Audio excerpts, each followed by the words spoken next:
नमस्कार, मैं हूं अभिषेक जोशी और आप देख रहे हैं डिफेंस सूत्र। आज हम बात करेंगे 4 बेहद अहम मगर दिलचस्प खबरों पर जो हमारे देश की सुरक्षा और रणनीतिक मजबूती को एक नए मुकाम पर ले जाने की तैयारी में है। ध्यान रखिए, अगर आप युवा छात्र हैं और अब तक डिफेंस की दुनिया से बिल्कुल अनजान हैं, तो भी घबराइए मत। मैं सारी बातें आसान भाषा में समझाने की कोशिश करूंगा ताकि आपको लगे कि आप कोई भारी भरकम रिपोर्ट नहीं बल्कि एक मजेदार स्पोर्ट्स कमेंट्री सुन रहे हैं। पहली खबर है ब्रह्मोस 2 के मिसाइल पर पुनर्विचार। ब्रह्मोस एयरस्पेस भारत रूस की संयुक्त कंपनी अपनी hypersonic cruise missile BrahMos 2K के डिजाइन और कीमत पर दोबारा सोच विचार कर रही है। पहले ये मिसाइल 800 से 900 किलोमीटर की रेंज में लगभग माक 6 यानी ध्वनि की रफ्तार से 6 गुना ज्यादा तेज गति से उड़ने वाली थी, लेकिन अब भारत की तीनों सेनाओं थल जल वायु के फीडबैक के बाद इसकी रेंज 1300 से 1500 किलोमीटर तक बढ़ाने पर पुनर्विचार किया जा रहा है। यह मिसाइल सिर्फ परंपरागत यानी गैर परमाणु बमों को ले जाने के लिए होगी। इसे समझिए जैसे आप अपने पुराने मोबाइल को न सिर्फ अपग्रेड कर रहे हैं बल्कि उसकी बैटरी लाइफ और कैमरा क्वालिटी दोनों बढ़ा रहे हैं। ऐसा ही कुछ हमारी मिसाइल के साथ भी होगा। SFC स्ट्रेटेजिक फोर्सेस कमांड मतलब वो कमांड जो लंबी दूरी के हथियारों पर नजर रखती है, इंश्योर करेगी सब कुछ सेफ और स्ट्रेटेजिक तरीके से हो। दूसरी खबर है पाकिस्तानी वायुसेना द्वारा नई तुर्की की मिसाइलों की तैनाती। पाकिस्तान अपनी अमेरिकी AIM-120 AMRAAM advance medium range air to air missile और AIM-9 साइडविंडर मिसाइलों को तुर्की की बनी एयर टू एयर मिसाइलों से बदलने की तैयारी में है। याद रखिए, AMRAAM मतलब मध्यम दूरी की हवा से हवा मार करने वाली मिसाइल, जैसे आप दूर से ही शिकार पर निशाना साध लेते हैं। अब पाकिस्तान गोक्तुगन दूर से मार करने वाली और बोजदुगन नजदीक से दुश्मन का पीछा करने वाली मिसाइलें लगाएगा, जो तुबिक सेज नामक तुर्किश संस्थान द्वारा बनाई गई है। ये मिसाइलें F-16 जैसे जेट पे फिट होंगी। याद रखिए, यही AIM-120 मिसाइलें थी जो 2019 में भारत की एयर स्ट्राइक के बाद पाकिस्तान ने हमारे सुखोई 30 MKI पर 2-3 नहीं बल्कि 8-9 बार दागी थी। पर मजा देखिए, हमारे लड़ाकू विमान उन्हें दूर से ही उड़ा दिया था,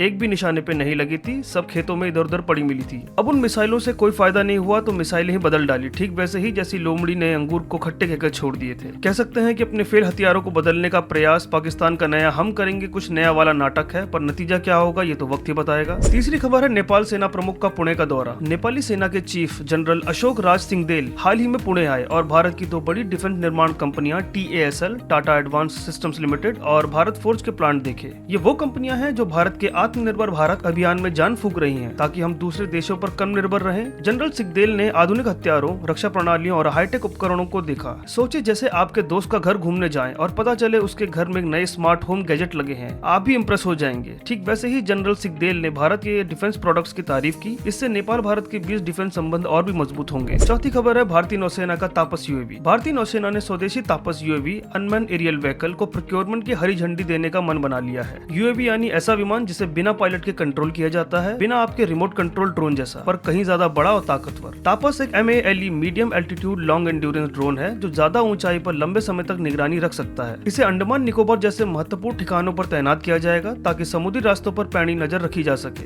अभी अदानी डिफेंस की दृष्टि 10 UAV अस्थायी समाधान के रूप में है। जैसे पक्की सड़क बनने तक आप अस्थायी प्लास्टर मेट से काम चलाते हैं, वैसे ही दृष्टि 10 और तेजस पक्की सड़क की तरह आने वाले हैं। ये चारों खबरें बताती हैं कि भारत डिफेंस टेक्नोलॉजी में नए आयाम छू रहा है, चाहे वो हाइपरसोनिक मिसाइलें हो, अंतर्राष्ट्रीय सहयोग से अपग्रेडेड सिस्टम, पड़ोसी देशों में संबंधों की मजबूती या फिर आसमान से समंदर तक चौकसी बढ़ाने वाले ड्रोन। उम्मीद है आप भी समझ गए होंगे कि हमारे डिफेंस सिस्टम में क्या नया रोचक होने वाला है। अगर आपको ये जानकारी पसंद आई तो हमारे चैनल को लाइक, सब्सक्राइब और कमेंट जरूर करें। मैं हूं अभिषेक जोशी, जल्द आऊंगा और कुछ रोचक डिफेंस अपडेट्स के साथ। तब तक के लिए नमस्कार।